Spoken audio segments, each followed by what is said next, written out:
안녕하세요. 오늘 청년 예배에 이렇게 참여하게 된 여러분 진심으로 환영합니다. 저희가 2주간 또 어른 예배를 함께 드렸다가 이제 청년 예배로 다시 돌아가게 되었는데 온라인이지만 여러분들 모두 오늘도 집중해서 하나님 만나는 시간 되었으면 좋겠습니다. 같이 사도신경 고백하심으로써 예배로 나아가도록 하겠습니다. 나는 전능하신 아버지 하나님 천지의 창조주를 믿습니다. 나는 그의 유일하신 아들 우리 주 예수 그리스도를 믿습니다. 그는 성령으로 잉태되어 동정녀 마리아에게서 나시고 본디오 빌라도에게 고난을 받아 십자가에 못 박혀 죽으시고 장사된 지 사흘 만에 죽은 자 가운데서 다시 살아나셨으며 하늘에 오르시어 전능하신 아버지 하나님 우편에 앉아 계시다가 거기로부터 살아있는 자와 죽은 자를 심판하러 오십니다. 나는 성령을 믿으며 거룩한 공교회와 성도의 교제와 죄를 용서받는 것과 몸의 부활과 영생을 믿습니다. 아멘. 오늘 예배로 나아가는 첫 찬양은 주의 친절한 팔에 영원하신 팔에 안기는 그런 찬양하도록 하겠습니다. 우리 같이 신나게 박수 치면서 찬양할게요.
이 다음 찬양은 우리가 사실 지금 상황도 그렇고 사실 청년의 시기를 살아가다 보면 마음속에 어려움이 있을 때가 참 많은데요. 그렇지만 그럼에도 불구하고 우리를 사랑해 주시는 주님을 함께 찬양했으면 좋겠습니다. 그럼에도 불구하고 찬양 드리시겠습니다.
함께 봉헌 찬양 드리도록 할 텐데요.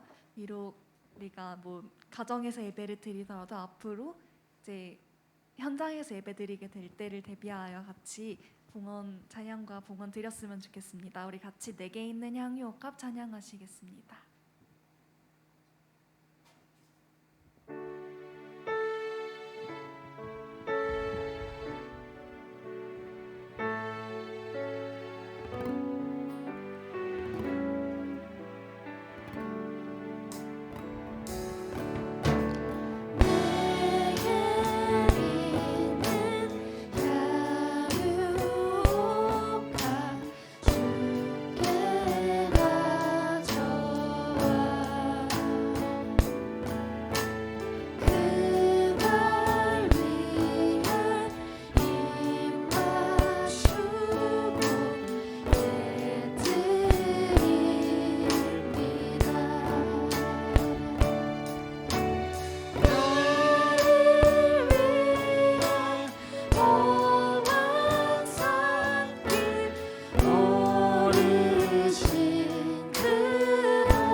이 시간에는 함께 한 주간 우리가 저질렀던 어떤 잘못들과 하나님 앞에 저질렀던 죄를 회개하고 함께 이렇게 죄를 고백하는 회개 기도를 통성으로 드리도록 하겠습니다.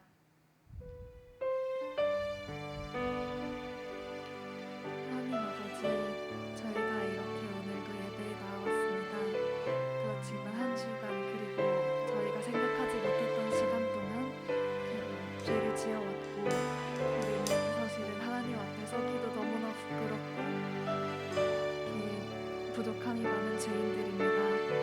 그럼에도 불구하고 저희는 오늘 다시 하나님 앞에 나아왔습니다.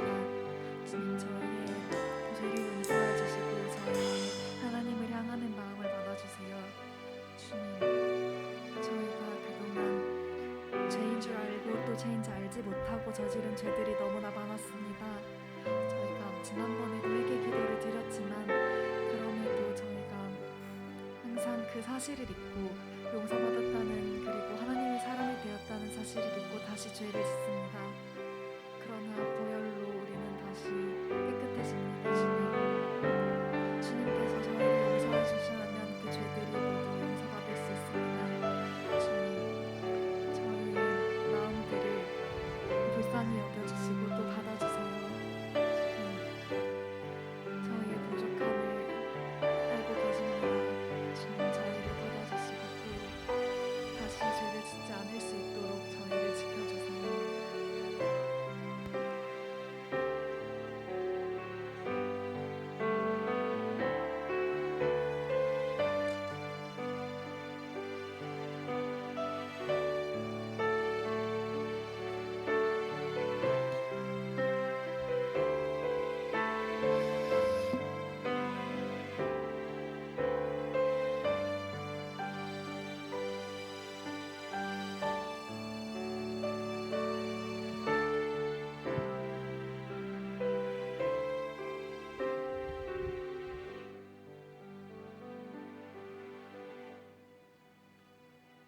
같이 기도드리시겠습니다. 하나님 아버지, 감사합니다. 오늘도 이 자리에서 하나님을 찬양하고 예배할 수 있게 하심을 감사합니다. 주님, 코로나가 발생하고부터 우리의 신앙 상태가 그리 좋지 않음을 발견합니다. 집에서 예배드리기가 쉽지 않고 혼자 신앙을 지켜나가는 것이 힘들다는 것을 경험하며 교회의 존재의 이유와 스스로의 신앙이 부족하다는 것을 알게 되었습니다. 주님, 우리가 상황과 환경에 지배당하며 우리의 입맛에 맞게 선택적으로 하나님을 믿는 사람이 되지 않게 부족한 저희를 인도하여 주세요. 그리고 하루빨리 함께 모여서 예배할 수 있도록 도와주세요. 또한 코로나로 힘들어하는 많은 사람들이 있습니다. 공부하는 학생, 취업을 준비하는 취준생, 소상공인 등들 여러 힘든 사람들의 마음을 주님께서 어루만져 주세요. 그래서 인생의 희망을 놓치지 않고 주님과 함께 이겨나갈 수 있도록 도와주세요. 오늘 말씀 전하실 목사님께 하나님의 입술과 마음을 부어주시고 우리가 그 말씀을 듣고 내 삶의 적용까지 나아갈 수 있도록 도와주세요. 그저 이날의 예배와 묵상이 아닌 매일의 예배가 될 수 있도록 도와주세요. 주님께 우리의 전부를 온전히 내려놓습니다. 주님께서 우리를 세워주세요. 이 모든 말씀 공의와 사랑이 가득하신 우리 주 예수 그리스도 이름으로 기도드렸습니다.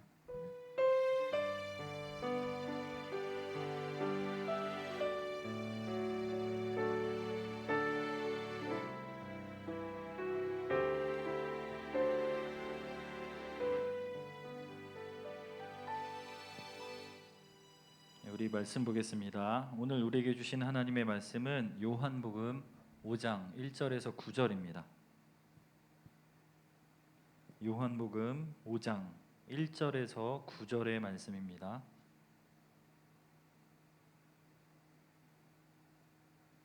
요한복음 5장 1절에서 9절의 말씀을 저와 여러분이 한 절씩 교독하겠습니다.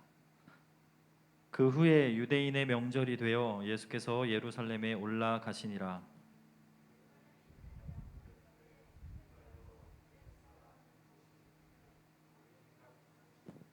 그 안에 많은 병자, 맹인, 다리 저는 사람, 혈기 마른 사람들이 누워 물의 움직임을 기다리니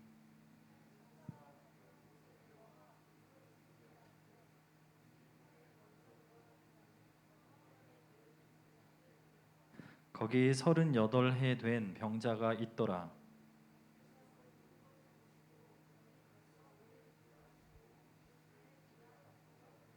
병자가 대답하되 주여 물이 움직일 때에 나를 못에 넣어주는 사람이 없어 내가 가는 동안에 다른 사람이 먼저 내려가나이다.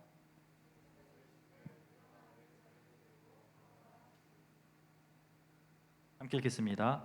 그 사람이 곧 나아서 자리를 들고 걸어가니라. 이날은 안식일이니. 아멘. 할렐루야. 오늘도 각 가정에서 예배하는 우리 청년들 그리고 현장에서 예배를 함께하는 우리 청년들 가운데 하나님의 놀라운 은혜가 가득하기를 주님의 이름으로 축복합니다. 잘 지내고 계시죠? 그죠? 예, 저도 잘 지내고 있습니다.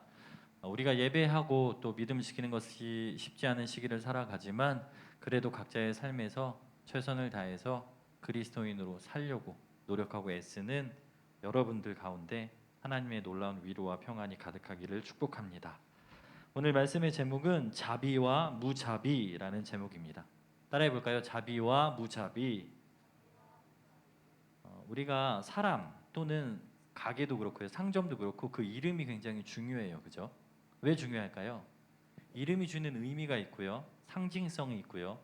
그렇기 때문에 이름은 굉장히 중요합니다. 여러분들의 이름을 지을 때 누가 지었는지는 모르겠어요. 부모님이 지으셨을 수도 있고 또는 조부모님이 지으셨을 수도 있어요. 여러분들의 이름의 뜻을 잘 알고 있죠. 제 이름의 뜻은요, 밝을 명에 베풀 선자를 쓰는데요. 이 베풀 선자의 두 번째 의미 펼치다라는 의미가 있어요. 그래서 저희 어머니께서 말씀하시기를 하나님의 말씀을 세상 가운데 밝게 펼쳐라, 이런 의미로 이름을 지었다라고 말씀을 하셨어요. 이렇게 이름의 뜻을 듣고 보면 어때요? 명선이라는 이름이 약간 여자 같기도 하고 뭔가 그렇게 썩 좋지 않게 느껴질 수도 있지만 이름의 뜻을 듣고 보면 그런 의미가 있구나, 그래서 지었구나 라는 생각을 하게 됩니다. 여러분들의 이름에도 의미가 있겠죠. 뿐만 아니라 우리가 지나다니면서 보는 가게들이 있어요, 그죠? 상호라고 하는데 이 상점이나 가게들의 이름을 보게 되면 그 이름이 갖는 의미들이 있어요. 그래서 요즘은 아이디어로 뭐 간판 자체를 아예 뒤집어 놓거나 잘 안 보이게 일부러 궁금하게 만들거나 뭐 여러 가지 방법들을 동원해서 그 가게를 보게끔 만드는 것이 상술 중에 하나입니다. 그런데 종종 그 상호들을 보게 되면요, 이름이랑 전혀 다르게 또 반대의 의미를 주는 것들도 볼 수가 있어요. 무슨 말이냐면 이름은 김자비인데 전혀 자비롭지 않은 사람이 있어요. 그죠? 그러면 사람들이 그 사람을 만나면 뭐라고 이야기할까요? 야, 너 이름은 자비인데 왜 그렇게 무자비하냐라고 이야기할 수 있겠죠. 그죠? 마찬가지로 상호를 보면 정말 많이 나오는 것이 뭐냐면 이 지역에서 우리 집이 핸드폰이 가장 싼 집 뭐 이런 거 있잖아요. 그런데 가보면 막상 그렇지가 않아요. 아니면 대박 맛집이라고 해서 갔는데 맛집이 아니거나 원조, 우리는 진짜 원조 막 이런 거 막 하잖아요. 그런데 막상 가면 원조의 원조가 아닌 경우도 있다라는 거죠. 이처럼 우리가 그 이름을 보면서 또 알게 되고 또 알아야 되는 것이 있음에도 불구하고 그 이름의 뜻과 반대되는 일들이 일어나는 경우가 종종 있다라는 거예요. 오늘 본문을 보게 되면 이 소개하는 한 장소가 나와요. 베데스다라고 하는 이 연못인데요. 베데스다라고 하는 이 이름의 뜻이 뭐냐면 자비의 집이라는 뜻을 가지고 있습니다. 그런데 실제로 오늘 보면은 이곳에서 38년 된 병자가 등장을 하는데 그가 이 자비의 집이라고 불리는 이 베데스다 연못에서 무자비를 경험하게 된, 이름과는 달리 무자비를 경험하게 된 그 한 사건을 오늘 본문에서는 설명을 하고 있습니다. 내용을 조금 살펴보면요. 예루살렘의 성문인 양문 곁에 가면 행각 5개가 설치되어 있고요. 그곳에 베데스다 연못이 있다라고 합니다. 양문이라는 것은 제사를 지낼 때 제물을 가지고 오잖아요. 그 양을 데리고 와서 양이 지나가는 문, 양이 들어가는 문을 그냥 말 그대로 양문이라고 이야기합니다. 그리고 여기에서는 행각이라고 이야기하고 있는데 행각이 뭘까요? 저는 약간 뭐 바다나 이렇게 풍경이 좋은 곳에 가면 설치되어 있는 것들 있잖아요. 구조물들. 거기서 풍경을 보거나 이렇게 생각을 했는데 본문에서 이야기하는 행각은요. 그러한 어떠한 구조물이라고 생각하기보다는 큰 기둥에 가깝대요. 그러니까 이 주변에는 큰 기둥들이 있었나 봐요.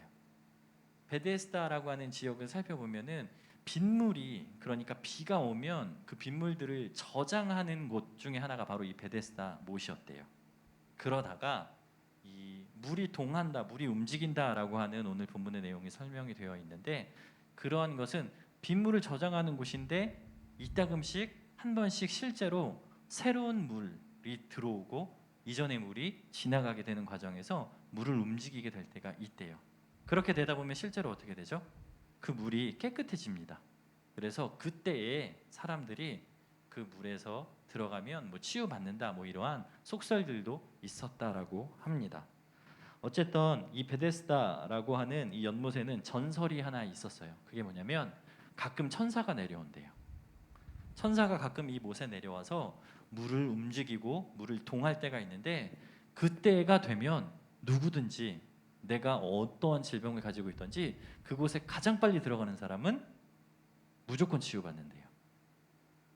그죠? 이 전설 같은 이야기가 그곳에 가득 전해지고 있어요. 그렇다라고 하면 그 주변에는 누가 있었을까요? 항상 끊이지 않고 아픔을 가진 자들, 그저 육체적인 질병을 가진 자들이 그곳에 즐비했습니다. 그 중에 오늘 본문에서 소개하고 있는 사람이 바로 38년 된 병자라고 이야기하는 사람입니다. 예수님께서는요, 이 38년 된 병자를 찾아가세요. 그리고 그를 향해서 이렇게 이야기합니다. 내가 낫고자 하느냐. 정말 너무나 뻔하고 당연한 얘기죠, 그죠? 낫고 싶으니까 거기 있겠죠. 그런데 그 사실을 알면서도 예수님께서는 내가 낫고자 하느냐라고 물으십니다. 그리고 그는 자신의 상황을 설명해요. 나 너무 낫고 싶은데요, 예수님. 내가 움직일 수가 없어서 38년 동안 누워만 있다 보니까 저 못에 들어갈 수가 없어요. 그러다 보니까 치유를 못 받아요. 그런데 정말 낫고 싶다라는 마음을 담아서 이야기를 합니다. 그러자 예수님께서는 그래, 내가 너의 자리를 들고서 걸어가라라고 선언하십니다. 이로 말미암아 결국 그 사람은 예수님의 이 한마디 외침을 통해서 곧 나아서 자리를 들고 걸어가는 일들을 경험하게 됩니다. 오늘 말씀을 살펴볼 때요, 몇 가지 중요한 포인트들이 있어요. 그 중에 하나는 뭐냐면 이 일이 언제 일어났는지 시기에 대한 부분입니다. 먼저 1절 말씀을 한번 볼까요? 1절 말씀을 보면 그 후에 유대인의 명절이 되어라고 하는 이 시기를 설명하고 있습니다. 유대인의 명절이래요. 유대인은 3가지의 명절이 있었어요. 그죠? 유월절, 오순절, 초막절, 이 3개의 명절이 있었는데 그 중에서도 여러 학자들이 연구를 하다 보니까요, 유월절에 가장 근접하지 않나 이러한 의견들을 내고 있습니다. 어쨌든 유월절이라고 하는 유대인의 큰 명절이 이 다가오는 거의 다 된 이 시기에 일어났다라는 것을 한 가지 볼 수가 있고요. 또한 마지막에 보게 되면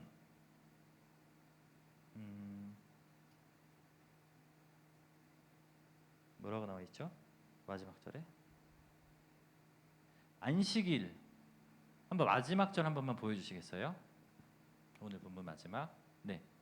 곧 나아서 자리를 들고 걸어가니라. 이날은 안식일이다라고 하는 그 시기를 설명하는 것을 보게 됩니다. 이 두 가지 시기가 여기에서 중요한 이유가 있어요. 유월절과 안식일을 중요하게 여기서 다루고 있는 이유가 있어요. 가장 첫 번째, 유월절에 일어났다. 가장 마지막에 안식일에 이 일이 일어났다라고 설명하는 건 뭐냐면 예수님이 의도적으로 안식일의 주인이 나야, 유월절의 주인이 나야라는 것을 백성들에게 또는 제자들에게 이야기하고자 하는 예수님의 의도가 담겨져 있다라는 것입니다. 이러한 배경을 우리가 함께 생각하면서 오늘의 본문에서 두 가지 사실을 함께 발견하려고 하는데요. 첫 번째는 예수님께서는 한 사람을 선택해서 찾아간다라는 사실입니다. 너무나 당연한 이야기겠지만 베데스다라고 하는 연못 주변에는 아픈 사람들로 가득했어요. 팔 아픈 사람, 다리 아픈 사람, 못 걷는 사람, 뭐 안 보이는 사람, 말 못하는 사람, 뭐 기타 등등, 그죠? 수많은 사람들이 있었어요. 그런데 중요한 건 뭐냐면 예수님을 만난 사람은 이 38년 된 병자였다라는 것이 중요한 사실입니다. 5절 말씀을 보면요, 이 사람이 이렇게 이야기합니다. 거기 38해 된 병자가 있더라. 본문을 자세히 살펴보면 여러 사람이 있음에도 불구하고 예수님께서는요 모든 사람을 찾아가지 않았어요. 이 한 사람을 찾아갔다라는 것을 볼 수가 있습니다. 이곳에 있는 사람들은요 모두가 동일한 소망 갖고 있어요. 그죠? 질병에서 고침을 받는 것, 치유되는 것. 그래서 원하는 게 뭐예요? 천사가 내려올 때만 기다리는 겁니다. 오기만 해봐라, 내가 들어가야지. 계속 그곳을 주시하고 있었겠죠. 그런데 만일 이때 예수님이 이곳에 오셨어요. 여러 사람들 앞에 처음에 계셨겠죠. 이분이 예수님인 걸 사람들이 알았다면 어떻겠을까요? 여러분 같으면 예수님을 보겠어요? 아니면 저 물에 천사가 올 때만 계속 주시하고 있겠어요? 당연히 예수님인 줄 알았다면, 이분이 누군 줄 알면 이곳을 보겠죠. 더 이상 천사를 기다릴 이유가 없다라는 거죠. 여기서 우리가 기억해야 되는 것은 하나님께서는요, 또 예수님께서는요 분명히 한 영혼을 귀하게 여기시고요 그 영혼을 찾아간다라는 거예요. 이 말씀을 우리의 삶으로 적용해 볼까요? 동일하게 우리가 코로나 시기를 힘들게 살아갑니다. 그러나 예배를 해요 안 해요? 합니다. 믿음을 지켜요 안 지켜요? 지킵니다. 모두가 동일하게 동일한 시간에 지금 이 시간에도 예배하고 있는 분들도 있을 거예요. 그런데 중요한 것은 그 자리에서 하나님을 만나는 사람도 있고 혹은 그냥 다녀가면서 지나가면서 시간이 주일이어서 예배 드리러 왔다가 그냥 가는 사람도 분명히 있다라는 사실입니다. 창세기 4장을 보게 되면 가인과 아벨이 드린 이 제사 이야기가 등장을 합니다. 이것을 통해서 알 수 있는 사실은요, 어떤 예배를 하나님이 받고 어떤 예배를 안 받냐, 이게 포인트가 아니에요. 우리는 자꾸 왜 이건 받았고 이건 안 받았지라고 생각하는데요, 그게 중요한 게 아니고 분명한 것은 어떤 예배는 받을 수도 있고요 안 받을 수도 있다라는 것, 그 포인트가 누구한테 있는 거예요? 하나님한테 있다라는 거예요. 근데 우리는 자꾸 이 포인트를요 내가 어떻게 해야만, 무언가를 해야만 이라고 생각할 때가 너무나 많이 있다라는 것이죠. 동일하게 우리가 이 시간 예배를 드리는 이 순간에도 하나님께 마음을 드리고 또한 하나님께서 찾는 한 사람이 있다라는 것을 오늘 38년 된 병자를 통해서 깨닫게 되기를 바랍니다. 두 번째로 우리가 생각해 볼 수 있는 것은요, 첫 번째는 우리가 38년 된 병자의 입장에서 생각해 봤어요. 한 사람을 찾아오시는 예수님에 대해서 생각해 봤다면 이번엔 예수님의 입장에서 한번 생각해 보는 겁니다. 그래서 우리가 생각해 볼 주제는요, 문제를 잘 파악하는 것, 이것이 매우 중요하다라는 겁니다. 우리 주변에도요 어떤 친구가 얼마 전에 굉장히 중요한 시험을 치렀습니다. 열심히 공부해서, 그죠? 예, 그랬습니다. 공부할 때도 시험 볼 때도 굉장히 중요한 것 중에 하나는 뭐냐면 문제를 정확하게 파악하는 겁니다. 문제를 많이 틀린 학생들의 경우, 저 같은 경우죠. 보면 문제 자체를 이해하지 못하는 경우가 많아요. 이게 무슨 소리야? 문제 자체를 이해하지 못하면 답을 풀 수 있을까요? 당연히 못 풀겠죠. 그래서 문제 자체를 정확하게 파악하는 것은 당연히 중요하다라고 볼 수가 있습니다. 삶을 살다 보면 발생되는 여러 사건들 속에서 문제를 파악하는 것, 그래서 그 목적과 뜻을 발견하는 것은 대단히 중요합니다. 왜냐하면 1절 말씀을 보면 유대인의 명절이라고 우리가 계속해서 살펴본 것처럼 예수님이 유대의 명절에 예루살렘에 올라가셨다라고 말을 해요. 그죠? 여기에서 의문점이 하나 생깁니다. 그게 뭐냐면 본문 어디에도 예수님이 제자들과 함께 갔다라는 이야기가 없어요. 그죠? 상식적으로 예수님은 거의 대부분 제자들과 함께 하셨는데요. 같이 갔을까? 안 갔을까? 하는 의문점이 생기기 시작합니다. 그런데 우리가 미루어 생각해 볼 때 한 가지 예상해 볼 수 있는 것은 예수님이 그곳에 올라가는 것, 제자랑 가든 혼자 가든 이것보다 예수님이 그곳에 올라간 분명한 이유와 목적이 있다라는 거예요. 단순히 명절을 세기 위해서 모두가 오는 그곳에 예수님도 함께 동참했다라고 하기보다는요. 이 한 사람 38년 된 병자 이 사람을 치유하기 위해서 분명한 뜻과 목적을 가지고 그곳에 올라갔다라는 것이죠. 그래서 여기서 중요한 건 뭐냐면 그 뜻이 예수님의 뜻이 아니라 누구의 뜻일까요? 하나님의 뜻이에요. 우리는 하나님과 예수님을 동시에 같은 인격으로 생각하는 경우가 많이 있지만 성경의 대부분 구약에서는 특히 또 신약에서도요. 하나님과 예수님을 이해할 때에 예수님이 행한 모든 일들의 근거, 기준이 되는 게 있어요. 그게 뭐냐면 아버지의 뜻이라고 설명합니다. 그래서 죽기까지 예수님이 원하셔서 모든 일을 행하는 것이 아니라 내 생각과 다르고 때로는 내가 원치 않을지라도 누구의 뜻대로 행했다고요? 아버지의 뜻, 하나님의 뜻대로 예수님께서는 행하셨다라는 것을 말씀하는 겁니다. 그래서 유대인의 명절에 예수님께서 이곳에 오르신 이유는 뭐냐면 내 뜻이 아니라 하나님께서 그 한 영혼을 바라보는 안타까운 마음을 가지고 그 분명한 목적과 뜻을 이루기 위해서 그곳에 방문하였다라는 사실입니다. 오늘날 우리가 살아가면서 그리스도인들에게 있어서는 분명한 기준이 있어야 돼요. 코로나다 힘들다 자꾸 이야기해서 미안하지만 점점 더 예배하기 힘들어지는 시간이 찾아오고요. 점점 더 하나님을 느끼는 것이 힘들어지는 시간이 찾아오면 힘들기는 하지만 분명한 것이 하나 발견돼요. 그게 뭐냐면 내가 내 믿음의 깊이가 얼만큼인가 실제를 보게 됩니다. 그러면서 내 마음의 중심이 정말 하나님께 있을까? 라는 것을 정확하게 바라볼 수 있는 기준이 생기게 됩니다. 오늘날 너무나 많은 사람들이요 세상을 살아가면서 그리스도인이라고 이야기하지만 그럴듯한 직장을 내세우고 또 그럴듯한 대학을 자신의 자랑으로 내세우며 살아갑니다. 그런데 정말 중요한 것은요 그보다 앞서야 되는 것은 내가 지금도 하나님의 뜻대로 살아가고 있느냐 하는 본질적인 기준이 우리 안에 세워져야 한다라는 것입니다. 우리는 매 순간 선택의 순간마다요 결정을 해야 됩니다. 인간적인 욕심과요 내 내면에서 해야 되는 것, 하나님의 본질 기준이 세워지는 것. 모든 그리스도인들은요 이 두 가지 고민을 하게 됩니다. 세상 사람들은 참 편해요. 어찌 보면 뭐죠? 자기 유익을 위해서 그냥 결정하면 됩니다. 매 순간. 그런데 우리는요 하나가 더 있어요. 하나님이 과연 내가 이 결정을 할 때 기뻐하실까? 하나님의 뜻일까? 내 욕심은 아닐까? 하는 것을 고민하게 된다라는 것이죠. 이것이 오늘 이 본문을 통해서 예수님을 바라보며 우리가 한 번 더 점검해야 되는 사실이라는 겁니다. 우리는 쉽게 예수님이니까 성경에 나오는 위대한 인물들이니까 그 본질을 붙잡고 끝까지 살았지라고 쉽게 이야기합니다. 그런데 중요한 것은요. 여러분 그거 아시죠? 예수님을 믿는 것은요. 믿는 것과 믿지 못하는 것 이 두 개밖에 없어요. 적당히 믿는 것, 중간만 믿는 것, 3분의 2만 믿는 것 있어요, 없어요? 없어요.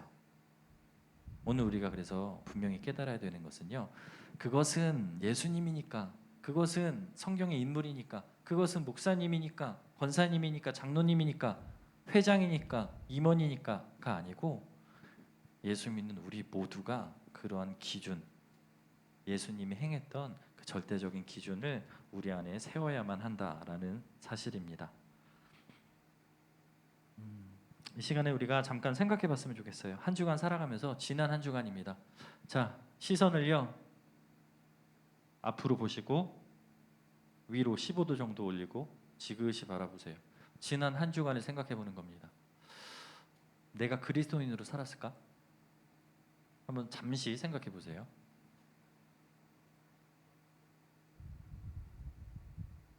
때때로 순간의 선택의 기로에 놓여 있었을 때 나는 그리스도인답게 결정하고 그 길을 걸어왔는가? 아니면 그저 지난주와 지지난주와 지지지난주와 똑같이 별 생각 없고 의식 없이 그냥 살아왔는지 한번 우리의 삶을 돌아봤으면 좋겠습니다. 38년 된 병자는요 계속해서 남의 탓을 해요. 내가 치유받지 못하는 이유가 뭐냐면요, 누가 날 넣어주지 않아요. 누가 날 도와주지 않아요. 근데 한번 생각해 봅시다. 그곳에 있는 사람들 어떤 사람들이에요? 다 아픈 사람들이에요. 누가 누굴 도와줘요? 그죠? 결국 본질은 뭐예요? 예수님 만나는 것밖에 없다고요. 이 사람들이 알아야 되는 건요, 거기에 빨리 들어가는 게 중요한 게 아니라 예수님을 만나야 이 문제가 해결된다라는 것을 예수님이 지금 특별하게 이 사건을 통해서 오늘 저와 여러분에게 말씀하고 있다라는 겁니다.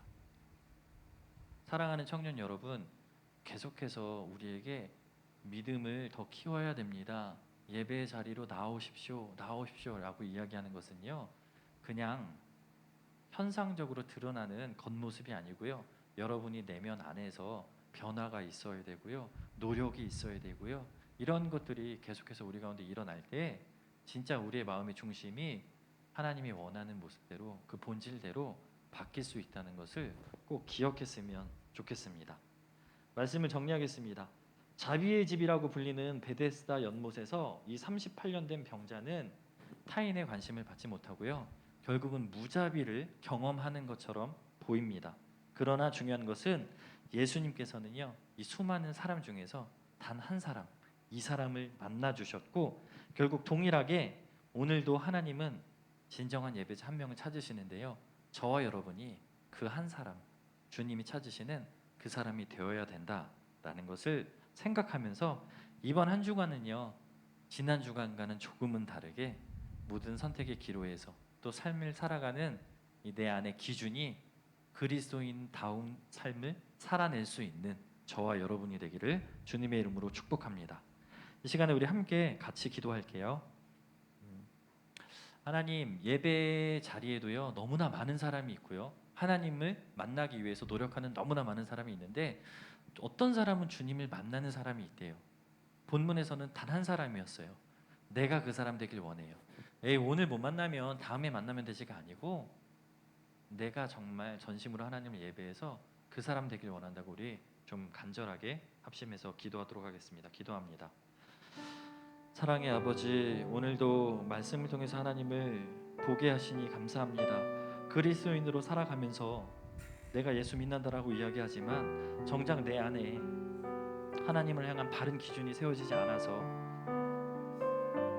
예배 자리에 있음에도 불구하고 하나님을 경험하지 못했던 수많은 시간들이 있었습니다. 거룩하신 아버지, 이 시간 내 마음을 드립니다. 주님이 찾는 그 한 사람 내가 되게 하여 주시옵소서.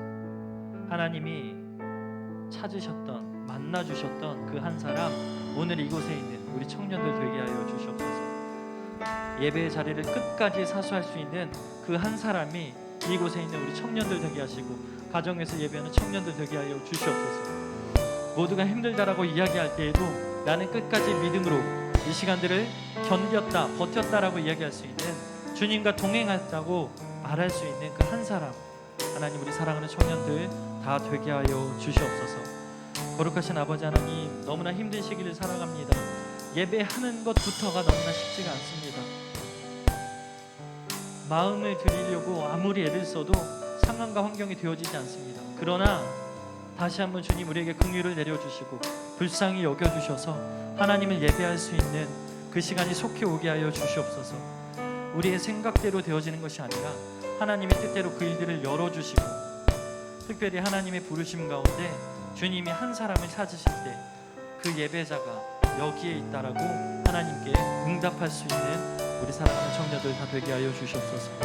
거룩하신 하나님께서 은혜 내려주셔서 그 일들을 이루어 주시옵소서.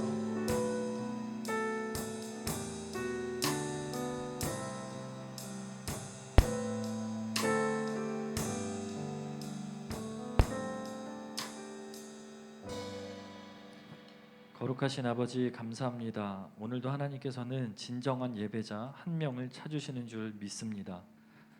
수많은 사람들이 동시에 하나님께 예배하지만 주님을 정작 내가 만나기를 원했고 말씀대로 살기를 결단했는지 다시 한번 우리의 삶을 돌아봅니다. 이번 한 주간 세상 속에 살면서 그리스도인으로 살게 하시고 믿는 자로 살게 하시고 하나님이 원하시는 기뻐하시는 삶을 살게 하여 주옵소서. 사랑하는 주의 청년들, 어려운 환경 가운데서도 하나님께서 늘 지켜 보호하여 주시고 주님이 동행하심으로 말미암아 강건케 하시고 있는 곳에서 날마다 승리하는 삶을 살아가는 사랑하는 주의 청년들 되게 하여 주시옵소서.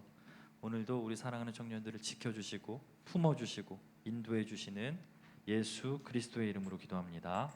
아멘. 이 시간에는 최하늘 청년이 광고해 주겠습니다.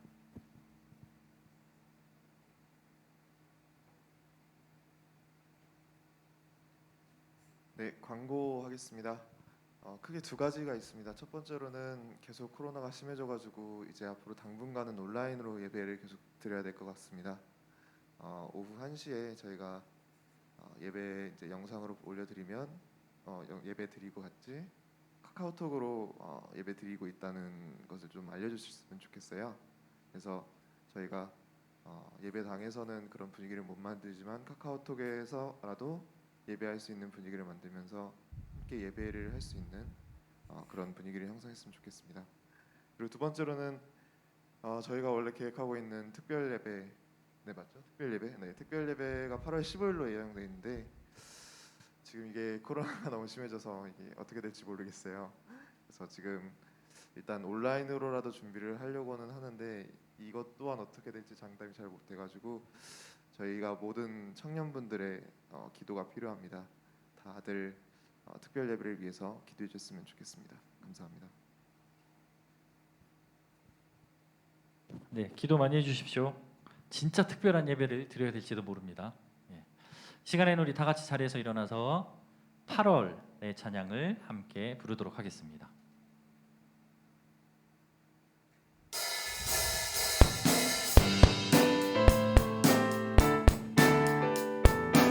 우리 박수 치면서 부를까요? 주의 이름 높이며 주의 이름 높이며 주를 찬양하나이다. 주를 찬양하나이다. 하늘 나를 구하러 오신 주를 기뻐하나이다. 주를 기뻐하나이. 한 번 더 주의 이름 높이며 주의 이름 높이며 주를 찬양하나이다. 주를 찬양하나이다. 나를 구하러 오신 주를 기뻐하나이다. 하늘 영광 버리고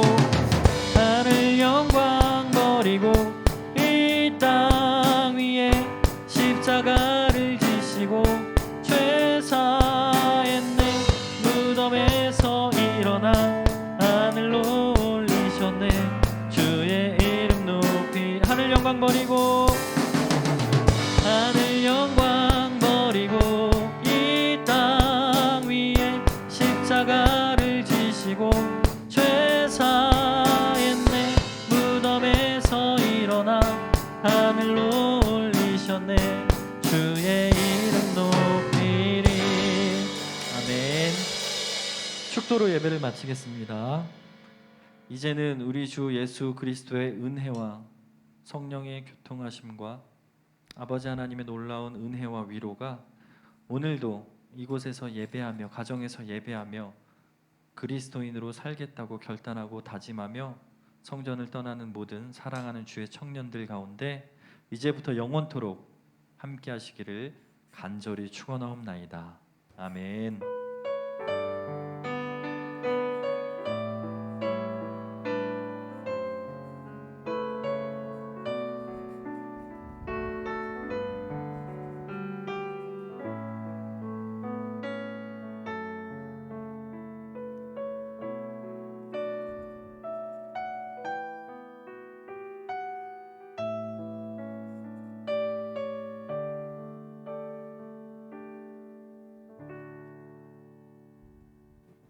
네, 방송실은 녹화 종료를 눌러주세요.